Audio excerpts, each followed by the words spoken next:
धारा जगतधारा देई सर्वासावर स्वरूपानुसंधानी चित्तरमो निरंतर काम क्रोधादिकथारा मिळो न चंतरी अखंडित वसुचित्ती तूच अनंता सर्वांतरी शरीरी घरी दारी कन्या पुत्रानी परिग्रही अनासक्त असो चित्त आसक्त त्वत् अनुग्रही मिळो धन मिळो मान मिळो लौकिक आगळा सोडवी हा परिमद मोह पाशांत निघा असो भोग असो त्याग असो विद्या असो कला अविट पद पदमांची भाव भक्ती दे सकळा चराचर दिव्य रूप दिसो बाहेर अंतरी सर्वांचे भले व्हावे उच्चारो मन वैखरी मी माझे मावळो सर्व तू तुझे उगवता तूपणा जगन्नाथा ओ एकची तत्वता देव भक्त से द्वैत अद्वैत न खंडिता दाखवी देवानंता प्रार्थना ही तुलाता सद्गुरुनाथ महाराज सद्गुरु पै माऊली मातोश्री माई यांना प्रथम कृतज्ञपूर्वक वंदन आणि आपण सर्व सद्भक्त सत्श्रोते आपणा सर्वांना आदरपूर्वक नमस्कार.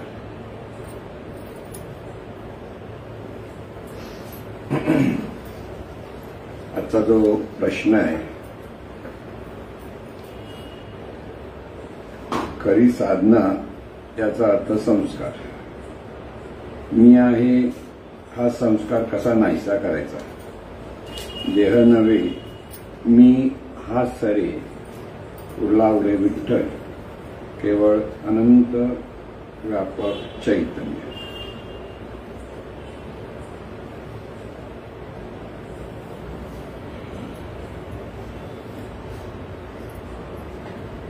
मी अमुक की मी देह हे उपजत ज्ञान आहे. म्हणजे संस्कार हा ज्ञानातून जाणीवेवर होत असतो. परंतु जन्माला आला येताना क्षणीच मनुष्य देहाच्या ठिकाणी मी देह हा भाव प्रकट होतो. म्हणजे ते उपजत आहे, उपजत प्रकट करत आहे. त्याला संस्कार म्हणण्याच्या तो उपजत आहे. आणि त्या उपजत ज्ञानाला खत पाणी नंतर आई वडील घालतात की त्या बाळाला मग नाव दिलं जातं. तरच पहिलं नामकरण संस्कार असा एक शब्द शास्त्रामध्ये मांडलाय की मी देह हा तिथे सहज भाव आहे आणि त्याला नामाचे संस्कार देतात. म्हणजे मी देहला आधी खत पाणी घातलं. मी देह म्हणजे कोण तर सोम्या गोम्या कापशी असं एक नाव दिलं गेलं की तेच आपण या भावामध्ये जगातील प्रत्येक माणूस जीवन जगत असतो.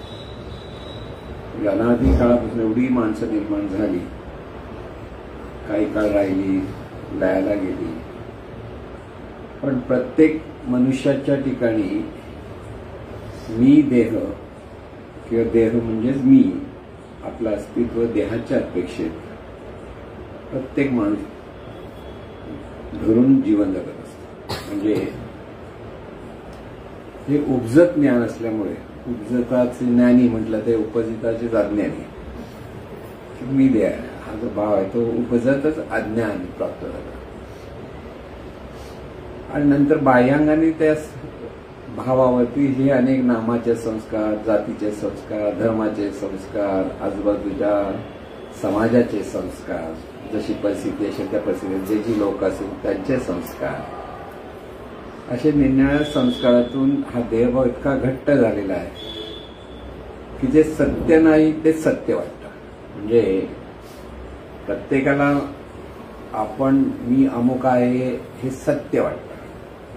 कोणाला तर सांगितलं अरे हे तू नाहीस, तो आपल्याकडे वेड्यासारखं बघेल का हा माणूस सरळ आहे का याचं डोकं फिरलंय. म्हणजे डोकं फिरल्याच असतं, पण त्याला वाटतं समोर सांगणाऱ्याचं डोकं फिरलं असं वाटतं. आणि त्यामुळे आज जगामध्ये हा जो देहभाव आहे त्याच्यातून संकुचितपणा प्रत्येक माणसाकडे आला. आता बाह्यांगाने काही वेळेला संस्कार असे असतात की सगळ्यांशी चांगलं वागावं किंवा सगळ्यांना मदत करावी, परोपकार करावा, असे संस्कार त्या देहभावाच्या अपेक्षेत असतात. तेवढा वेळ थोडासा व्यापकपणा तिथे येतो. पण तरी सुद्धा देहभाव इतका प्रबळ आहे की त्या देहभावातूनच माणूस संकुचित इतका होत जातो आणि संकुचितपणातूनच एकमेकाबद्दल दुजेपण निर्माण होतं. म्हणजे देहभाव चांगला की वाईट असं बरेच वेळा प्रश्न विचारतात की मी देह आहे तर वाईट काय झालं. वाईट एवढंच झालं की तिथे दुजेपण निर्माण झालं. म्हणजे समोरच्या जी व्यक्ती असेल तिच्याशी आपण तुलना करायला लागतो. त्याच्यापेक्षा पुढे जायचं की मागे आहोत, पुढे आहोत की मागे आहोत, श्रेष्ठ आहोत की कनिष्ठ आहोत. हे सगळं जे श्रेष्ठ कनिष्ठ तुलना करण्याची वृत्ती ही सगळी देहभावातून निर्माण झाली. दुसऱ्यापेक्षा मला जास्त काही वस्तू मात्र मला बरं वाटतं म्हणजे मी सुखी झालो असं बऱ्याच वेळा लोकांना वाटत असतं. आणि ते पण सुद्धा देहभावाचं लक्षण आणि संकुचितपणाचं लक्षण असल्यामुळे शेवटी कर्म चुकतं आणि चुकलेल्या कर्माचा तसाच वाईट परिणाम मनुष्य धर्माच्या किंवा मनुष्याच्या वाट्याला येतो. म्हणून देहभावातून कर्म चुकतं. कर्म चुकतं म्हणजे नेमकं काय की हे सगळं विश्व जे आहे ह्या विश्वामध्ये मनुष्य ज्यावेळेला सर्वांशी संबंधित होतो आणि संबंधित होताना त्याच्या ठिकाणी मनामध्ये त्या विचार आचार ह्या 3 अंगाने तो त्याच्याकडे ते कर्म चालू होतं. आणि ते कर्म मीपणाच्या अधिष्ठानं असल्यामुळे तिथे स्पर्धा असते, श्रेष्ठ कनिष्ठ भाव असतो, अहंकार असतो. आणि त्यामुळे सहजपणे कर्म चुकतं. सहजपणे कर्म म्हणजे फक्त मी आणि माझंच आणि मलाच हवं हा भाव तिथे इतका घट्ट झालेला असतो की त्या घट्ट भावातून मनुष्य दुसऱ्याचा विचार न करता स्वतःच्या सुखाचा विचार करायला लागतो. फक्त मला सुख मिळालं पाहिजे हा एक भावना तिथे सुरू होते की फक्त मला म्हणजे अगदी माझा पहिला नंबर मिळायला हवा असं जे लहानपणापासून बघा तर पहिला नंबर मिळाला पाहिजे. धावण्याच्या शर्यत असो किंवा अभ्यासाच्या शर्यत असो. आता ही जी पहिल्या नंबराची जी आवड निर्माण झाली म्हणजे दुसऱ्यापेक्षा मी पुढे गेलो पाहिजे याच्यातूनच द्वेषभावना निर्माण झाली आणि त्याच्यातून जो विचार उच्चाराचार त्याच पद्धतीचे व्हायला लागले द्वेषाच्या दिशेने.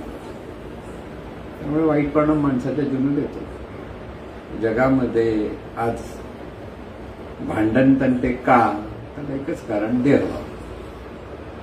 जेवढा माणूस मोठा पदाच्या अपेक्षेत तेवढा त्याचा अहंकार मोठा आणि जेवढा त्याचा अहंकार मोठा त्यावेळी त्याची भांडण नट्टे मोठे. जगामध्ये भांडण ट्रम्प अमेरिकेत राष्ट्राध्यक्ष म्हणजे त्याचा अहंकार एवढा मोठा, कारण अमेरिकेचा राष्ट्राध्यक्ष आहे ना. तिथे पुतीन तोही रशियाचा राष्ट्राध्यक्ष आहे. म्हणजे हे सगळे राष्ट्राध्यक्ष जे असतात तिथे देहभावाच्या अधिष्ठानावरच त्यांचं सगळं पाहणं आणि त्यालाच आपण राष्ट्रहित वगैरे गोंडस नाव देऊन जीवन जगत असताना त्याच्यातून सगळे वाद भांडण त्यांचे आपण जे पाहतो. प्रत्येक राष्ट्रामध्ये दुसऱ्या राष्ट्राला खाली खेचायचं की त्याच्यावरती त्याच्यातला प्रदेश आपण खिचून घ्यायचा, ह्या सगळ्या देहभावाची कारण आहेत. प्रत्येकाकडे देहभाव आहे. म्हणून जगामध्ये जर हा देहभाव गेला तर सगळी मानवजात सुखी होईल. देहभाव गेला फक्त, बाकी काय जायला नको. जे आहे ते नेमकं सत्य काय हे कळलं माणसाला तर ही असत्याची जी कास धरून माणूस जीवन जगत असतो. त्याच्यातूनच त्याच्या वाट्याला अगदी व्यक्तिगत पातळीपासून कौटुंबिक पातळी, सामाजिक पातळी, राष्ट्रीय पातळी आणि वैश्विक पातळी या सर्व पातळ्यांवरती मनुष्याच्या ठिकाणी वादविवाद आहेत, भांडणतंटे आहेत, दुःख आहे. ह्याला सगळ्याला कारण एकच म्हणजे देहभाव. आणि हे देहभाव हेच अज्ञान आहे, ज्ञान नाही. अज्ञान आणि ज्ञान यातला हाच मोठा फरक आहे. मी देह आहे हे अज्ञान आहे. मग ज्ञान काय? पाहावे आपणासी आपण या नाव ज्ञान. ज्ञान म्हणजे आत्मज्ञान. परत लक्षात, ज्ञान म्हणजे तुम्हाला शाळेत शिकला की माणूस ज्ञानी झाला. पुराण भगवद्गीता पाठ झाली की आपण ज्ञानी आहे. भगवद्गीता पाठ आहे त्याची. अनेक धर्मातल्या लोकांना तसं वाटतं ना. माझे एक मित्र, मुस्लिम मित्र, त्यांची मुलगी कुराण पाठ केला. त्याला इतका त्यांना मुलगी कुराण पाठ केलं. म्हणजे हे ज्ञान म्हणजे आता कुराण पाठ केलं चांगलीच गोष्ट, म्हणजे असं काही भगवद्गीता बोलली तरी चांगली गोष्ट. पण त्याच्यातला जो बोध आहे तो खरा बोध जर कळला त्या बोधामध्ये ज्ञान आहे. ते आपल्या आचरणात आलं तर ते खरं आत्मज्ञान प्रगट झालं. हा त्याचा अर्थ असतो लक्षात. म्हणून आपल्या ठिकाणी हा जो देहभावाचं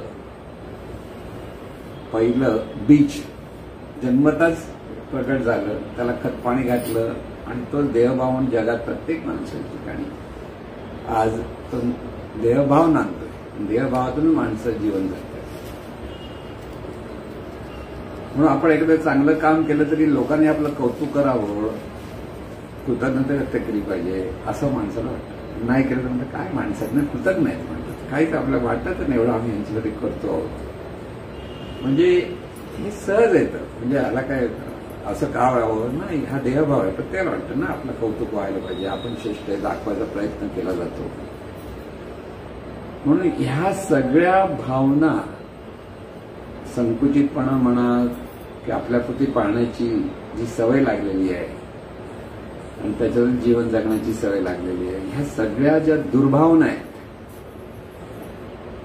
त्या दुर्भावना बाजूला करायला हा देहभाव बाजूला गेला पाहिजे. हे एकच त्याचं सर्वांचं मुख्य कारण. बाकीच्या गोष्टी आणखीन आहेत त्याला, पण मुख्य कारण एकच आहे की मनुष्याच्या ठिकाणी जो हा देहभाव आहे की मीपणा आहे की त्यालाच अहंकार म्हणतात तो तिथे गेला पाहिजे. आणि त्यासाठी ज्ञान आत्मसात होणं. ज्ञान कशाचं?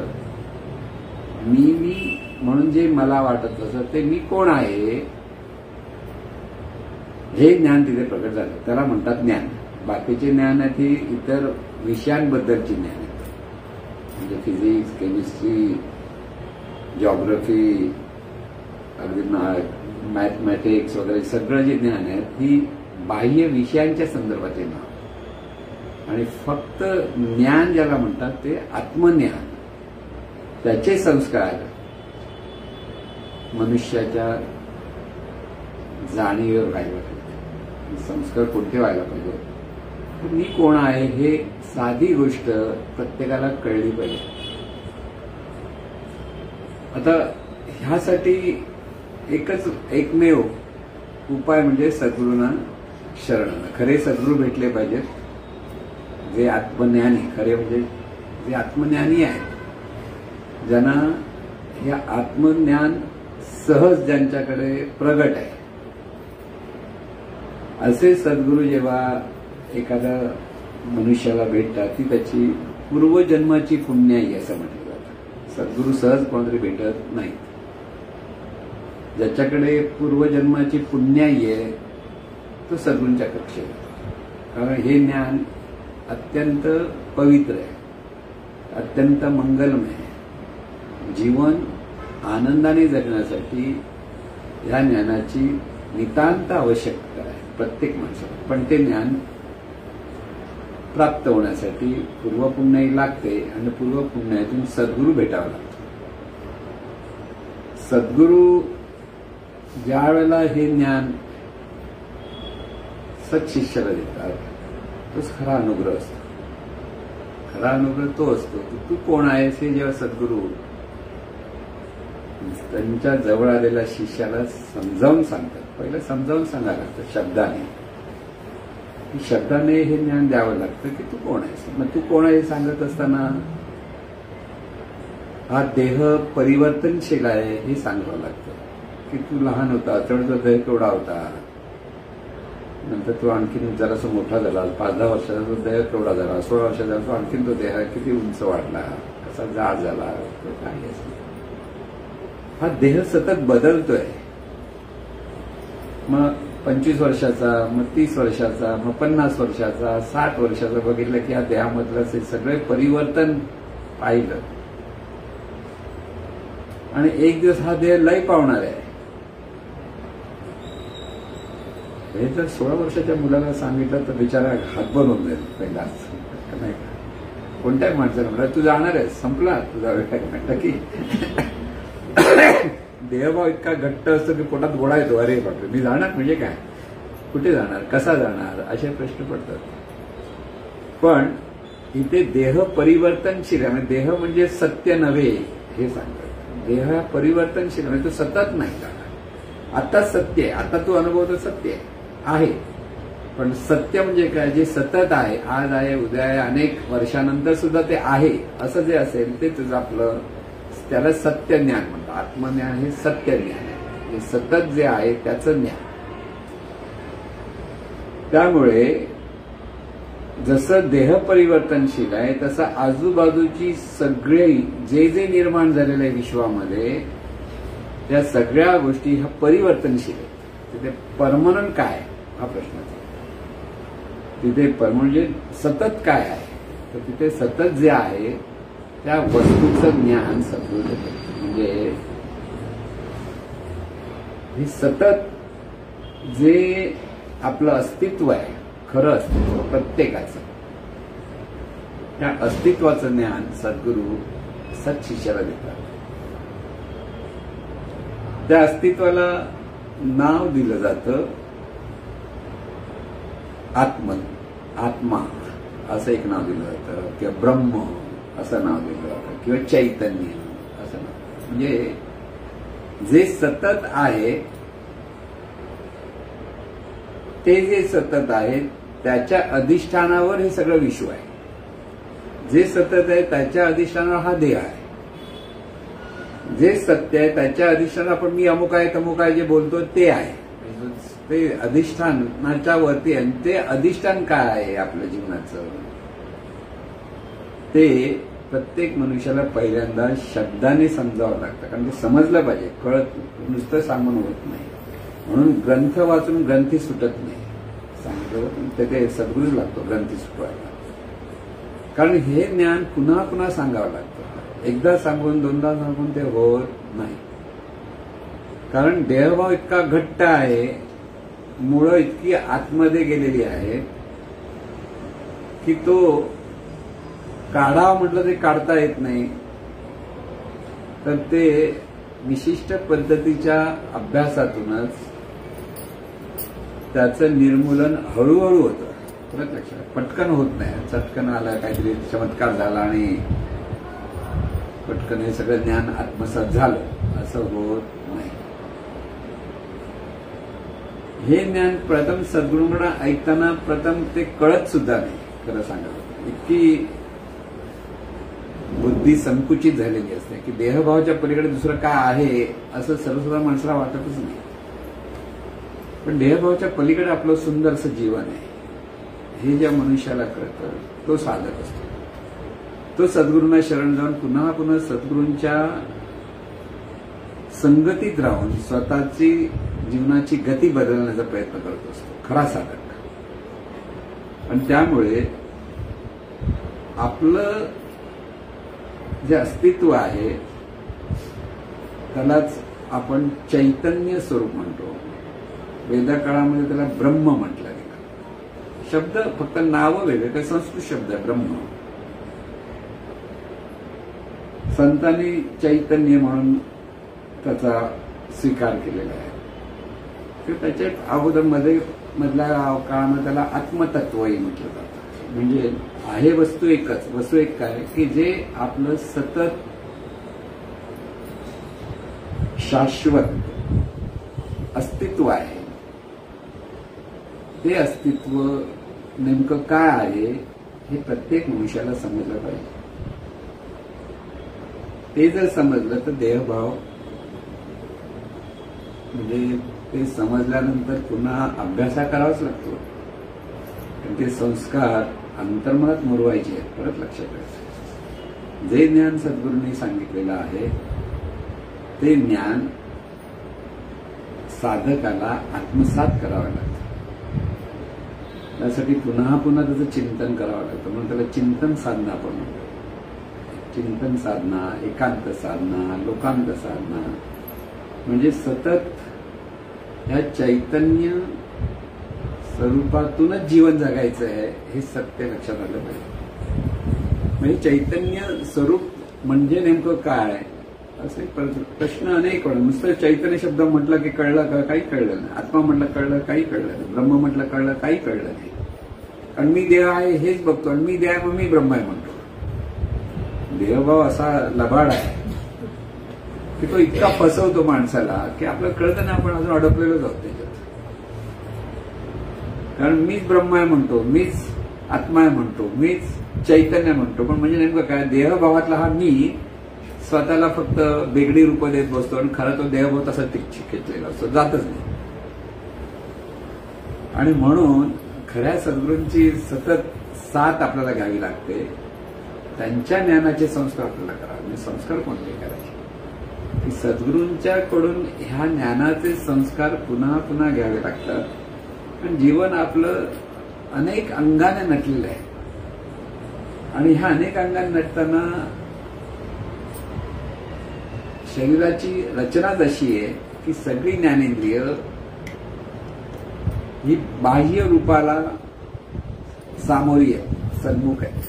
म्हणजे जे जे बाह्य रूप आहेत सगळी विश्वरूप ज्याला म्हणतो आपण, ती सगळी विश्वरूपाचं अवलोकन करण्यासाठी आणि त्याच्यातून आनंद मिळवण्यासाठी या शरीराची रचनाच तशी आहे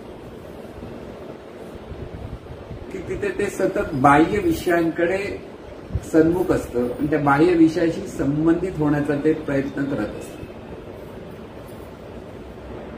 आणि त्यामुळे देहभावातून बाह्य विषयांशी संबंध होताना नक्की त्याच्यामध्ये विकार निर्माण होतात. तुझं माझं, मलाच पाहिजे, मीच मोठा, तू छोटा, ह्या सगळ्या विकाराच्या राग, क्रोध, लोभ, मोह, मद, मत्सर जे आपण म्हणतो ते सगळे त्याच्यातून चालले आणि तिथून कर्म चुकत असतं. कर्म चुकतं लक्षात घ्या.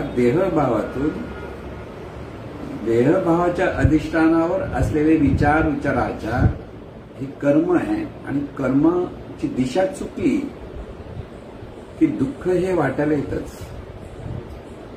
माणसाच्या मनामध्ये नेहमी एक पोकळी निर्माण असते. त्याला खरं काही कळत नसतं ही जाणीव त्याला कुठेतरी येते आणि तो कधी कधी निराधार किंवा निराश होऊन जातो. त्याला कोणातरी आधार हवा असं वाटतो. असं बऱ्याच वेळेला होतं की ज्यावेळेला आजूबाजूला कोणच नाही असं वाटतं, आपलं कोणच नाही अशी भावना निर्माण झाली की तो आणखी निराश होतो. पण त्याला सतत आधाराची आवश्यकता वाटत असते. जरी तो स्वतःच्या देहभावातून हुशार जरी केला तर त्याला आणखी कोणाचा जरी आधार हवा असतो नेहमी. आणि त्यामुळे ते जे संस्कार व्हायला पाहिजे ते मी कोण आहे, म्हणजे मी म्हणणारं कोण आहे, मी कोण आहे याचा अर्थ लक्षात घ्या. मी हा जो भाव आहे, मी हे कोण म्हणतं इथे लक्ष गेलं. आता कोण म्हणतं म्हटल्यानंतर सर्वसाधारण माणूस मी म्हणतो, मी म्हणतो, आणखी कोण म्हणणार असं म्हणतो. तो आहे एका अर्थी बरोबर, मी म्हणणारा एकच आहे, तो दुसरं कोणच नाही. पण तो देहभावातून मी म्हणतो तर त्याचं उत्तर चुकतं. हातचा एक धराला चुकला की सर्व गणित चुकतं असं जे म्हटलं तर इथं गणित चुकतं कर्माचं.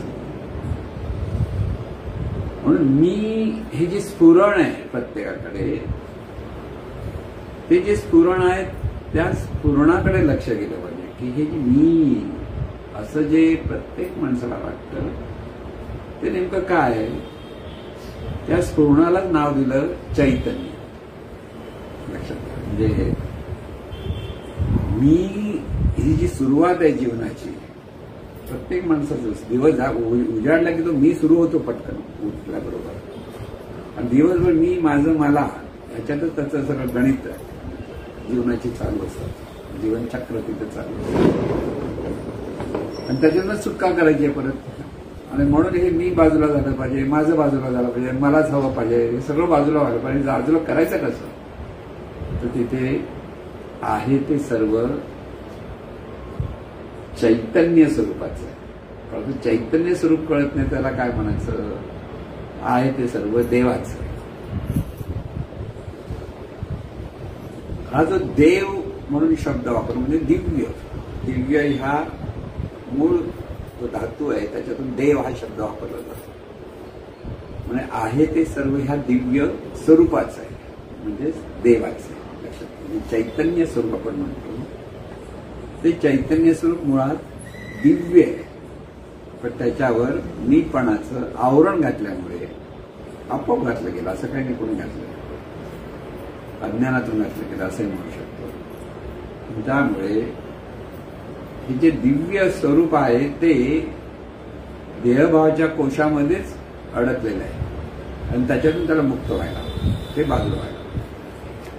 म्हणून सूर्याच्या समोर आले ढग, पावसाळी ढग ज्यावेळेला सूर्याच्या समोर येतो तेव्हा सगळं सूर्य सुद्धा नाही असं वाटतं, सगळीकडे अंधार वाटतो.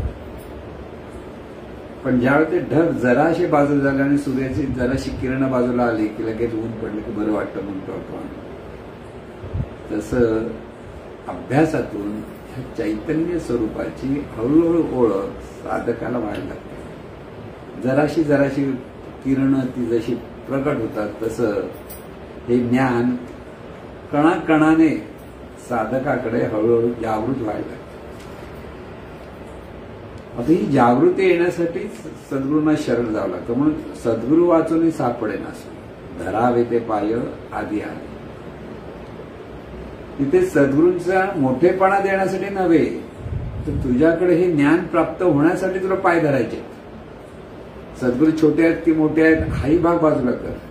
तुला तुझ्या जीवनामध्ये हा जो देहभावचा विळखा आहे तो बाजूला करायचा असेल तर पहिली शरणागती सद्गुरूंच्याकडेच असायला हवी.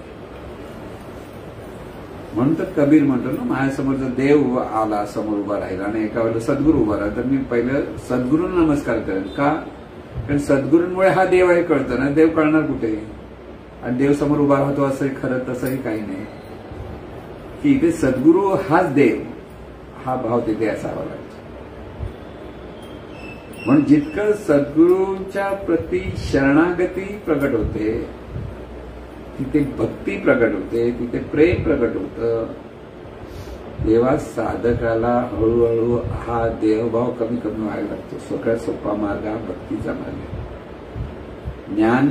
ज्ञानातून भक्ती महत्वाचं लक्षात. ज्ञान असायला हवं, तिथे सद्गुरूंप्रती कृतज्ञता असायला हवी, सद्गुरूंप्रती आदर असायला हवा, सद्गुरूंप्रती श्रद्धा असायला हवी, सद्गुरूंप्रती निष्ठा असायला हवी. आणि ह्या सगळ्यांचं मिश्रण ज्यावेळेला होतं तर त्याला शरणागती म्हणतात, त्याला तिथे भक्ती म्हणतात. लक्षात, भक्ती ही देवत्वाच्या भावातून निर्माण. लक्षात. म्हणजे शिष्याकडे सद्गुरूंची जी भक्ती असते ती सद्गुरूंच्या प्रती जो देवत्वाचा भाव आहे, सद्गुरूंचं जे दिव्य ज्ञान आहे त्या दिव्य ज्ञानाच्या अधिष्ठानात सद्गुरूंच्या ठिकाणी तिथे देवत्व आहे, ही एक सहज भावना ज्या शिष्याकडे निर्माण होते त्यावेळेस त्याचा भक्तीचा उगम होतो. सर्वसाधारण माणसाला आपण भक्ती करत नाही, प्रेम करू शकतो. आईवर मुलगा किंवा मुलावर आई प्रेम करते पण भक्ती नाही करू शकत, त्याला भक्ती नाही म्हणत, ते प्रेम आहे. लक्षात घ्या, प्रेम आणि भक्तीमध्ये फरक आहे. मुलाला आईबद्दल जर कृतज्ञता असेल तर कृतज्ञतेतून तो चांगलं कर्म करेल, पण तिथेही भक्ती नसते. कृतज्ञता वेगळी, प्रेम ही भावना वेगळी आणि भक्ती वेगळी. परत लक्षात, तिथे देवत्वाचा भाव आल्याशिवाय भक्ती होऊ शकत नाही. देवत्वाच्या भावातून जोपर्यंत श्रद्धा निर्माण होत नाही तोपर्यंत भक्ती होत नाही. परत एक लक्षात, आपल्याला काही लोकांबद्दल खूप आदर वाटतो, कृतज्ञता वाटते, त्यांच्यासमोर आपण त्यांना सन्मानही करतो, पण जोपर्यंत त्यांच्याबद्दल आपल्या मनात श्रद्धा नसेल देवत्वाच्या अपेक्षेत तोपर्यंत आपण त्या दुसऱ्या व्यक्तीची भक्ती करणार नाही. अनेक पंथ जे आहे, सद्गुरू अनेक आहेत, अनेक पंथ, तर एका पंथातला माणूस दुसऱ्या पंथातला सद्गुरूचा सन्मानच करेल असं नाही. उलट तो माझे सद्गुरू श्रेष्ठ आहेत, मला काय बाकीचं पडलेलं नाही, ते समोरच्याला काय माहिती, काय कळतं की नाही देव जाणे, इथपर्यंत बोलायला तयारी असते. पण हाही एक अहंकारच आहे. परत म्हणजे अहंकार पुढे सुटत नाही. परत दुसऱ्यापेक्षा माझे सर्व श्रेष्ठ म्हटलं की अहंकार आलाच म्हणून सांगा. म्हणून इथे समत्वाने पाहण्याची वृत्ती सद्गुरू देतात. तो महत्त्वाचा लक्षात की हे जे ज्ञान एकदा आत्मसात व्हायचं असेल तर काही महत्वाच्या गोष्टी साधकाला कळल्या पाहिजे की हे जे चैतन्य स्वरूप जे मी म्हणून आपल्या प्रत्येकाच्या ठिकाणी प्रगट आहे ते प्रत्येक देहाच्या ठिकाणी प्रगट आहे. ते चैतन्य स्वरूप त्याला आपण जे आहे प्रत्येकाकडे मी मी मी हा प्रत्येकाकडे आहे. म्हणजे ती भाषा वेगळी असेल तो त्या भाषेत हा मी हा भावच तिथे असतो प्रत्येकाकडे. अनेक भाषा आहेत, अनेक त्या पद्धती त्या मीला ते नावं वेगळी वेगळी आहेत. म्हणजे मय, आय, नानो बिनो ज्या काही शब्द वापरले जातात तिथे तो अहम भाव आहे. त्या अहम भावाला दिलेले नाव आहेत. पण तो अहम भावाच्या मागे अहम भाव याच्या अधिष्ठानात प्रगट झालं ते जे स्फुरण आहे ते दिव्य, त्याला चैतन्य स्वरूप, त्यालाच ब्रह्म, त्यालाच आत्मतत्व असं म्हटलं गेलं. आज आपण त्याला चैतन्य असं म्हणतो. चैतन्य म्हणजे नेमकं काही समजायला कठीणच आहे. एकदा सांगून समजा म्हणजे संस्कार करताना ज्ञानाचे संस्कार व्हावे लागतात. ते मी सांगतो इथे महत्वाचा मुद्दा, ज्ञानाचे संस्कार झाल्याशिवाय हे होत नाही. त्यासाठी सद्गुरूंना शरणागत व्हावं लागतं. शरणागती कशी असायला पाहिजे? सद्गुरूंच्या ज्ञानावर देवत्वाच्या भावनेतून श्रद्धा निर्माण व्हावी लागते. त्यांचं ज्ञान ऐकून त्यांच्या संगतीत राहून त्यांच्याबद्दल एवढी ओढ लागते ज्ञानाची साधकाला की तो त्यांच्या समोर त्यांच्या आजूबाजूला घोटाळत राहतो. त्याला सतत तिथे राहावंसं वाटतं आणि त्याच्यातून भक्ती निर्माण होते, तिथे प्रेम निर्माण होते, तिथे कृतज्ञता निर्माण होते, तिथे शरणागती निर्माण होते, तिथे निष्ठा निर्माण होते. आणि हा सगळं जेव्हा मिश्रण तयार व्हायला पाहिजे त्यावेळेला साधकाची खरी प्रगती सुरू होते. कारण देहभावाला छेद देणाऱ्या ही भक्ती अत्यंत उपयुक्त ठरते. ज्ञानातून नुसतं आपण छेद देऊ असं जर एखाद्या साधकाला वाटतं तो कुठेतरी फसू शकतो. कारण देहभाव हा अत्यंत सूक्ष्म आहे. जितका देवभाव सूक्ष्म आहे तितका देहभावही सूक्ष्म आहे. कारण ते एकाच स्वरूपाची दोन रूपं आहेत. कारण स्वरूप अत्यंत सूक्ष्म आहे आणि त्या स्वरूपाने देहभाव पकडले. मी असं जे आहे, जे अस्तित्व ज्याला आपण म्हणतो, ज्याला चैतन्य म्हणतो, म्हणजे ज्ञानेश्वर माऊली पण म्हणतात सर्व उपाधी माझी गुप्त चैतन्य असे सर्वगत ते तत्वज्ञ संत स्वीकारिती. त्यांना माहिती आहे की सर्वत्र चैतन्य आहे. आणि चैतन्य ओळखायचं कसं? तर प्रत्येक प्राणी मात्रामध्ये मी हे जे स्फुरण आहे, स्वतःचं अस्तित्वाचं स्फुरण आहे, खरं स्फुरण आहे, ते स्फुरण प्रत्येकाकडे आहे. आणि म्हणून हे स्फुरण सर्व रूपारूपामध्ये विश्वामध्ये जी पशु पक्षी कीटक जीवाणू सर्व माणसं तिथे हे मी हे स्फुरण आहे प्रत्येकाकडे. आणि म्हणून हे मी स्फुरण लक्षात ठेवण्यासाठी परत लक्षात आलं की हे स्फुरण जसं प्रत्येक रूपारूपामध्ये आहे तसं सर्व रूप ह्या अनंत स्वरूप चैतन्यामध्ये आहेत. दोन्ही बाजूने लक्षात. म्हणजे फक्त मी म्हटलं की ते स्वरूप नाही, तर ते अनंत स्वरूप चैतन्य आहे. त्याच्यातून ही सगळी रूप निर्माण झालेली आहे. आणि त्या प्रत्येक रूपारूपातून तेच अनंत चैतन्य स्वरूप मी रूपाने स्फुरतंय. हे जर स्पष्ट कळलं की ते चैतन्य स्वरूप, तिथे देह सुद्धा चैतन्य स्वरूपातून निर्माण झाला.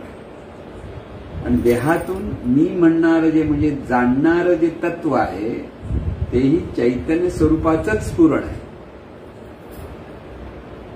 देह हे पंचमहातत्वातून निर्माण झालेलं रूप आहे आणि जाणीव ही चैतन्याचं स्वतःचं स्फुरण आहे. डायरेक्ट म्हणजे जाणीव हा शब्द आता आपण म्हणजे जाणते ती जाणीव. मी म्हणून जाणणारं जे तत्व आहे ती जाणीव. म्हणून मी पाहतो, मी बोलतो, मी ऐकतो, मी हे करतो, मी ते करतो, हे जे दिवसभर चाललंय ते खरं एका बाजूने बरोबरच असतं. पण बरोबर कधी? ज्यावेळेला हे अनंत स्वरूप मी ह्या देहातून बोलतंय, मी अनंत स्वरूप मी ह्या देहातून पाहतंय, देहातून ऐकतंय, हे जे मूळ सत्य वस्तू जर साधकाच्या लक्षात आली तर तो बरोबर आहे. मग त्याचा तो देहभाव हळूहळू तिथे कमी कमी होत जाणार.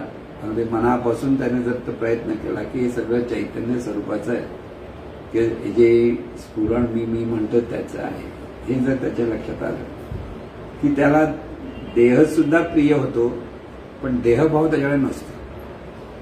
लक्षात घ्या. देह का वाईट नव्हे, देह हे साधन आहे, देह पवित्र आहे, मंगलमय आहे, कारण ते चैतन्य स्वरूपाची निर्मिती आहे. अत्यंत कुशलतेने निर्माण झालेला हा देह आहे आणि त्याच्यातच ही चैतन्य शक्ती मी म्हणून कार्यरत आहे. म्हणून मी कोण आहे? तर ते अनंत चैतन्य स्वरूप ह्या देहातून मी म्हणतो हा बोध इथे लक्षात आला. म्हणजे हे संस्कार आहे. मी म्हटलं की कोण आहे? अनंत मी. म्हणून आपण संस्मरणामध्ये काय म्हणतो? दिव्य मी, अनादि मी, अनंत मी, विदेही मी, सत्य मी, ज्ञान मी, आनंद मी, प्रेम मी. म्हणजे ह्या ज्या सद्भावना किंवा सद्गुण तिथे निर्माण, की अनंत स्वरूप मी हे सत्य स्वरूप, सत्य ज्ञान जेव्हा प्रत्येक देहातील मानवी देहातील जाणीव प्रगट होईल त्या जगामध्ये शांती सुख समाधान प्रगट होईल. ते सगळेजण गुण्या गोविंदाने राहू शकतात. कारण सगळेजण आहेत कोण? चैतन्य स्वरूपाचे. ते जात नाही, धर्म येत नाही, पंथ येत नाही. म्हणजे आज जे दुजे पण जे आहे ते सगळं बाजूला होऊ शकतं आणि आनंदाने जीवन जगता येतं सहज. म्हणून हे संस्कार व्हायला हवेत, ते अंतर्मनात मुरायला हवेत. त्यासाठी प्रथम सद्गुरू विशिष्ट साधना देतात की जे ही जी जाणीव विश्वामध्ये सतत व्याप्तच असते. म्हणजे मी म्हणणारी ही जाणीव, आता एक शब्दाने समजून घ्या. मी म्हणून जे मी सतत जाणतो आहे ते जाणणारं तत्व आहे, ते दिव्य स्वरूप आहे, चैतन्य स्वरूप आहे. त्याला दिव्य स्वरूप आहे, त्याला चैतन्य. म्हणजे ह्या तत्वाला अनुभवायचं असेल तर कसं अनुभवायचं? तर ह्या कृतीतून अनुभवायचं. पाहतं कोण, बोलतं कोण, चालतं कोण. म्हणजे इथे जे संत अभंगातून मार्गदर्शन जाते कळे, तुझ्या सत्तेने सूर्यासी चालणे, वेदासी बोलणे, तुझ्या सत्ते ऐसा तू समर्थ ब्रह्मांडाचा स्वामी, वर्म हे जाणून शरणा. ब्रह्मांडाचा स्वामी म्हणजेच अनंत स्वरूप आहे. ते देहापुरती मी म्हटलं की जो संकुचितपणा म्हणतो तर आपण देहावत देहावत म्हणत बसतो. कारण तू कसा आहेस? अनंत स्वरूप आहेस. देहापुरती मर्यादा नाही. देहातून म्हणजे खिडकीतून पाहिलं म्हणजे खिडकी म्हणजे तू नसतोस. खिडकीतून तू बाहेर सगळीकडे पाहतोयस. एखाद्या दुर्बिणीतून अगदी त्या ब्रह्मांडामध्ये सगळे ग्रह तारे पाहतोयस. तर म्हणजे दुर्बीण म्हणजे तू नव्हे हे परत लक्षात आलं. दुर्बिणीतून पाहणारं जे तत्व आहे की ज्या अवकाशाला एक गवसणी घालू शकतं इतकं ते सामर्थ्यवान जे तत्व आहे ते आपण आहोत. म्हणून जे अनंत स्वरूप आहे ते अनंत स्वरूप चैतन्यच मी म्हणतं. मी कोण? अनंत चैतन्य सुख. चैतन्य सुख याचा तर काय? जे जाणतंय, सतत पाहतंय, ऐकताय, गंध जाणतंय, स्पर्श जाणतंय, स्वाद चाकतंय आणि त्याच्यावर आनंद घेतो. सगळ्यात जास्त आनंद कशात येतो माहिती तुम्हाला? खाण्यामध्ये असतो. चमचमीत खाणं. बरं वाटलं म्हटलं. असं वाटतं ना बघा, एखाद्याला मिळमिळीत रोज जेवण दिलं त्याला खायची सवय नसते, आजारी येवली आणि एकदा जर आता काहीतरी चला आवडीचं येऊ दे म्हणतो आणि त्यावेळेला त्याला आनंद म्हणजे अगदी देव भेटल्याचा आनंद होतो. खरं बरं वाटलं, बऱ्याच दिवसाने असं खाल्लं असं म्हणतात ना. म्हणजे आनंदासाठी ही पंचज्ञानेंद्रिय ज्ञान ग्रहण करण्यासाठी तो घ्यायला काही हरकत नाही, पण ते चैतन्य भावातून घेता आलं पाहिजे. लक्षात कोण आनंद चाकतोय, कोणाला हा आनंद हवाय, कोण ऐकण्याचा कोण ऐकतोय, कोणाला गंध जाणता येतोय. चैतन्य स्वरूपाला गंध जाणतो. म्हणजे हे चैतन्य स्वरूप कसं आहे? ते अनंत आहे. ते प्रत्येक देहादेहातून जाणतं आणि प्रत्येक देहादेहातून जाणतं. ही प्रत्येक कृतीच्या वेळेस स्मरण दिलं पाहिजे. त्याला संस्कार म्हणतात. परत प्रत्येक कृती करताना नुसता हात हल्ला वर खाली केला तरी चैतन्य स्वरूपामुळे हे लक्षात आलं. बसलास आणि उठलास, मी उठलो आणि मी बसलो नाही. ते चैतन्य स्वरूपाने हा देह धारण केला आहे. त्या चैतन्य शक्तीमुळे तू बसला आहेस आणि त्या चैतन्य शक्तीमुळे तू उठतोय. जर ती चैतन्य शक्ती नसेल तर काय होईल? राम बोलो बाय राम, 14 जण उचलायला लागतात. अजून उठता पण येणार आणि बसता पण येणार नाही. मग ते तत्व जे आहे ते तत्व तू आहेस. ते आपलं अस्तित्व आहे. देह हे आपलं अस्तित्व नाही. देह हे एक टेम्पररी म्हणता येईल अस्तित्व म्हणाला की एकमेकाला ओळखण्यासाठी देहाचं रूप आहे. त्यातून आपण एकमेकाला ओळखतोय. या देहातून ही तत्व आहे, या देहातून ही तत्व आहे.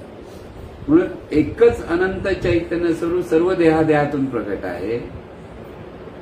हा भाव जेव्हा प्रकट होतो त्यावेळेला समत्वाने पाहण्याची वृत्ती तयार होते. समत्व आलं पाहिजे. जी विषमता आहे पाहण्यामध्ये माणसाच्या, तेव्हा देहभावाचं लक्षण. जिथे विषमता आहे तिथे देहभाव आणि जिथे समत्व आहे तिथे चैतन्य भाव आहे. म्हणून चैतन्य भावाचे संस्कार करताना सर्वत्र चैतन्य म्हणजे सर्वत्र समत्वानेच पाहता आलं. का? कारण एकच चैतन्य स्वरूपाची रूप आहेत. विविधता कशी असो सगळी चैतन्य स्वरूपाची रूप आहेत. आणि ही सगळी चैतन्य स्वरूपाची म्हणून प्रत्येक रूप पाहताना पहिलं चैतन्य स्वरूपच त्या रूपात प्रकट आहे हे कळलं पाहिजे. म्हणजे सगळी रूपं म्हणजे नेमकं काय?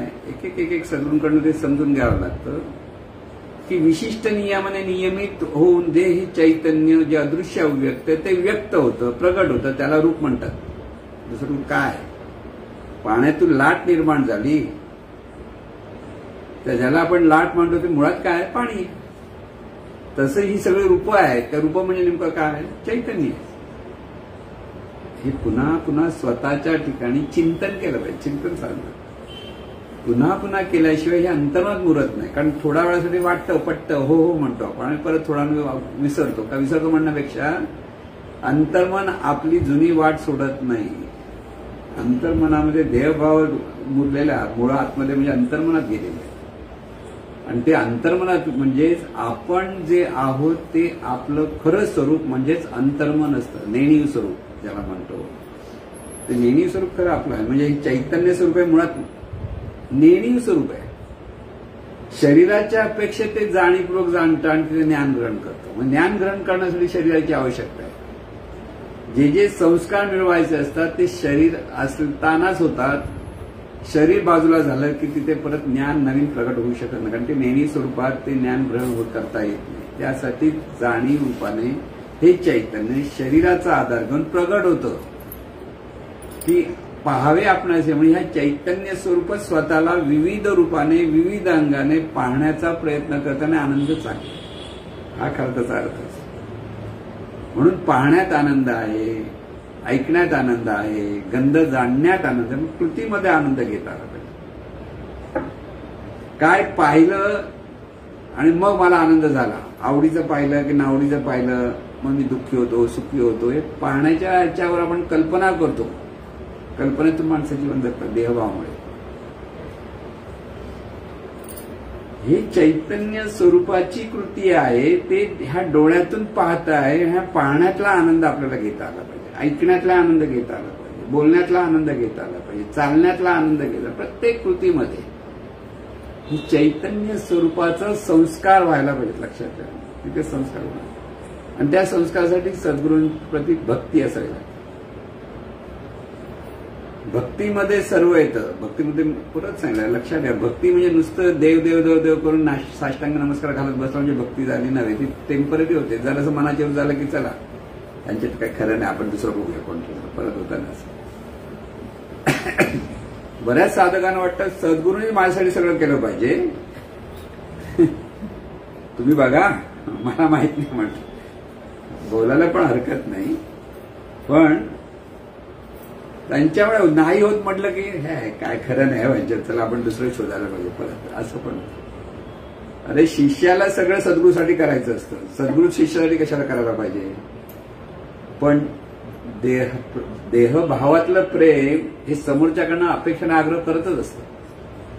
लक्षात, प्रेम म्हटल्यानंतर देहभावातून ज्या माणूस प्रेम करतो त्यावेळेला समोरच्याने आपल्यासाठी सगळं केलं पाहिजे तर माझं प्रेम, नाही तर मी कशाला प्रेम करेन. नवरा बायको भांडतात कधी, मनासारखं वागत नाही तेव्हा भांडतात, कळलं ना. ज्यावेळेला नवरा माझ्यासाठी खूप चांगलं चांगलं करतो असं बायकोला वाटत असेल त्यावेळेला तेवढं प्रेम, जरासं नाही केलं म्हटलं की गेलं, होतं ना असं. म्हणजे आपल्याला अपेक्षा असते देहभावामध्ये. देहभावातलं प्रेम हे अपेक्षेतून असतं, आग्रह असतो, अपेक्षा असते. पण चैतन्य भावात प्रेम असतं त्यावेळेला ते निरपेक्ष असलं, अपेक्षा कसली असते. तिथे सद्गुरूंवरती जर प्रेम असेल तर तिथे सद्गुरूने असं वागलं तसं वागलं ते वागलं, मग काही बघा असं करतात तसं करतात, असे तक्रारी पण काही काही शिष्य करत असतात. तुला सद्गुरूंकडनं तसं नाही, सद्गुरूंना तुला निरपेक्षपणे प्रेम करता आलं तर देहभाव कमी होईल. कारण देहभावात अपेक्षा आहे, देहभावात आग्रह आहे, तो बाजूला करायचा असेल तुला निरपेक्ष व्हावं लागतं. आणि सद्गुरू आणि शिष्य हे निरपेक्ष प्रेमाचं खरं तिथे सगळा संबंध येतो. खरा परमार्थ जो असतो तो निरपेक्ष प्रेम, अत्यंत मनापासून प्रेम केलं जातं, पण तिथे निरपेक्षपणा असतो, कसलाच आग्रह नसतो, आसक्ती नसते, कसलंच मागणं नसतं. फक्त तूच होऊन राहण्याची शिष्याकडे एक ओढ असते. सद्गुरू सारखंच व्हायला हवं. सद्गुरूंचं जे ज्ञान आहे ते ज्ञान आत्मसात व्हायला सद्गुरूंचा संघ असायला हवा लागतो. त्यामुळे सद्गुरूंच्या जवळ राहणं, चरणाशी राहावं असं वाटणं, सतत त्यांच्याकडे आदरभाव असणं, कृतज्ञता असणं, ही सतत ज्यावेळेला प्रगट होते. म्हणजे तिथे काही तर शिष्य असे असतात की त्यांना नुसतं सद्गुरू म्हटलं की डोळ्यातून अश्रू यायला लागतात, इतर कृतज्ञ मन भरून जातात. आता भावनाशीलता असेल त्यांच्यावर अवलंबून असतात, सगळे भावनाशील असतात असं नाही. पण काही अतिशय भावनाशील नुसतं सद्गुरू सद्गुरू म्हटलं की त्यांच्या डोळ्यातून अश्रू सुरू होतात, सद्गदित होतात. की ही जी भावना असते ती सद्गुरू असलेल्या नितांत प्रेमातून होत असते, ते बरोबर. पण एखादा जर नितांत प्रेम म्हणजे डोळ्यातून अश्रू येत नाही म्हणजे त्याला प्रेम नाही असंही नाही. प्रत्येक माणसाच्या मध्ये विविधता आहे प्रगती करण्याची. कोणाला कसं बोलायचं, कसं करायचं, हे प्रत्येकाचं एक वेगळी वेगळं विविधता आहे. कोणाकडे ती अतिशय प्रेमाची भावना असते आणि ते अत्यंत कृतज्ञतेने ते सतत सद्गुरूंच्या स्मरणात राहतात आणि तेव्हा त्यांच्याकडे ते ज्ञान आपोआप पाजरायला लागतं. आता तिथे सद्गुरूंच्या ज्ञानाप्रमाणे जीवन जगण्याची सतत ओढ असावी लागते, तिथे अभ्यास करावा लागतो. हे संस्कार करावे, हे संस्कार म्हटलं संस्कार संस्कार असेल तर इथे संस्कार व्हायला पाहिजे. की सद्गुरूंनी सांगितलं तू चैतन्य सोड, नाही कळलं तर परत परत विचारा. पण परत ओळख काय? ओळख एकच, सगळ्यात सोपी ओळख आहे, आपण जे पाहतो म्हणतो ते पाहणारं तत्व चैतन्य स्वरूप आहे, दिव्य स्वरूप आहे. म्हणून पाहणारा, बोलणारा, ऐकणारा, चालणारा जो एकच आहे या देहातून, तोच दिव्य स्वरूप आहे. सर्वांच्या देहातून तोच आहे आणि सर्वांना व्यापून असलेलं चैतन्य स्वरूपही तेच आहे. लक्षात ठेवायचं. ह्याचे संस्कार, हे चिंतन पुन्हा पुन्हा पुन्हा ज्यावेळेला साध्य करायला लागतो तेव्हा हळूहळू त्याच्याकडे परिवर्तन व्हायला लागतं. अनुभव वेगळे वेगळे येतील. ह्या सगळ्या साधनेमधून विशिष्ट साधना जातात. आता वेळ कमी आहे, पण विशिष्ट साधनेतून हे चैतन्य स्वरूपच आहे हा बोध घट्ट करावा लागतो. कारण अंतर्मनात मुरलं पाहिजे. जोपर्यंत अंतर्मनात मुरत नाही तोपर्यंत हे संस्कार झाले असं म्हणता येत नाही. म्हणून आहे ते अनंत स्वरूप चैतन्यच या देहातून कार्यरत आहे. हा बोध, हा संस्कार आणि त्याच्यावरच सगळं जीवन प्रत्येक साधकाला जर जगता यायला लागलं तर तो व्यापक होऊ शकतो. अनंत स्वरूप व्यापक होतो, सद्गुरु स्वरूप व्यापक होतो आणि सद्गुरूंना तो शरणागत होतो. म्हणून ह्या देहातून जसं हे चैतन्य स्वरूप प्रगट आहे तसं सर्व देहातून हे चैतन्य स्वरूप प्रगट आहे.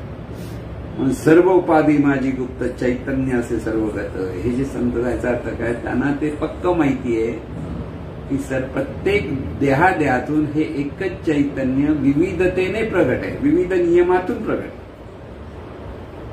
पण ते तत्व तेच आहे. त्यामुळे प्रत्येकाकडे समत्वाने पाहणं हे संतांचं सहज स्मरण असतं. सर्वत्र देव भरून राहिले काय म्हणतात. देव भरून राहिला म्हणजे हे जे जाणणारं तत्व आहे प्रत्येकाच्या ठिकाणी, पशुपक्ष्यांच्या ठिकाणी सुद्धा आहे. खरं म्हणजे अचर तत्व आहे तिथेही आहे, फक्त ते प्रगटीकरण वेगळं आहे. प्रगटीकरण वेगळं असल्यामुळे आपल्याला वाटतं ते अचर आहे. ते तसंही नाही. चैतन्य सर्वगत सर्वत्र आहे आणि सर्वत्र असलेल्या चैतन्य स्वरूपाचं स्मरण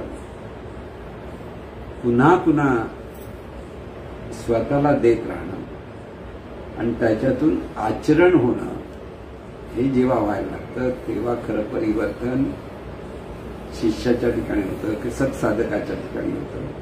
पण त्यासाठी त्याला सद्गुरूची संगत मात्र सोडता कामा नाही. कारण हा देहभाव अत्यंत घट्टपणा, अत्यंत धूर्तपण आहे. तो निरनिळ्या रूपाने आपल्याला गंडवतो म्हणतो साध्या भाषेत, म्हणजे कधी फसवतो कळत नाही. म्हणून तो फसू नये म्हणून सद्गुरूंच्या बरोबर सतत राहता आलं पाहिजे आणि आपल्यावरती हे सर्व ज्ञानाचे संस्कार करून घेण्याचं कार्य प्रत्येक सत्साधकाने करून घेतले पाहिजे. तेव्हा खऱ्या अर्थाने त्याच्या जीवनाचा तो उद्धार होईल. लक्षात घ्या. आणि सर्वत्र हे चैतन्यच कसं नांदतं हे जेव्हा लक्षात येतं तो खरा आनंद चाकायला लागतो. प्रत्येक मनुष्याच्या ठिकाणी चैतन्य नांदतं हे जेव्हा त्याच्या लक्षात येईल तर त्याचं कौतुकाने पाहणं होईल, आनंदाने पाहणं होईल, आपलेपणाने पाहणं होईल. सगळं सगळं सगळं गुण आपलं परिवर्तन होतं आणि ते होईल तेव्हा ते खरं आपलं जीवनाचं आनंद प्रत्येकाला अनुभवता येईल. ह्याच्यात आनंद आहे, पण ते कळलं तर आनंद, नाही कळलं तर आनंद नाही. म्हणून भक्तीमध्ये आनंद आहे, पण भक्ती ज्ञानाच्या अधिष्ठान असतो तो खरा आनंद आहे. भक्तीतून ही ज्ञान प्रकट होत असेल तर तो खरा आनंद आहे. म्हणून भक्तीतूनही आनंद घेता येतो आणि त्या सद्भावनेतून सतत सर्वांच्या भल्याचं चिंतन सुरू होतं आणि जीवनातला खरा आनंद चाकता येतो आणि तो सर्वांना चाकता येतो अशी सद्गुरूचरणी प्रार्थना. हे ईश्वरा सर्वांना चांगली बुद्धी दे, आरोग्य दे, सर्वांना सुखात आनंदात ऐश्वर्यात दे. सर्वांचं भलं कर, कल्याण कर, रक्षण कर आणि तुझे गोड नाम मुखात अखंड राहू दे. सद्गुरुनाथ महाराज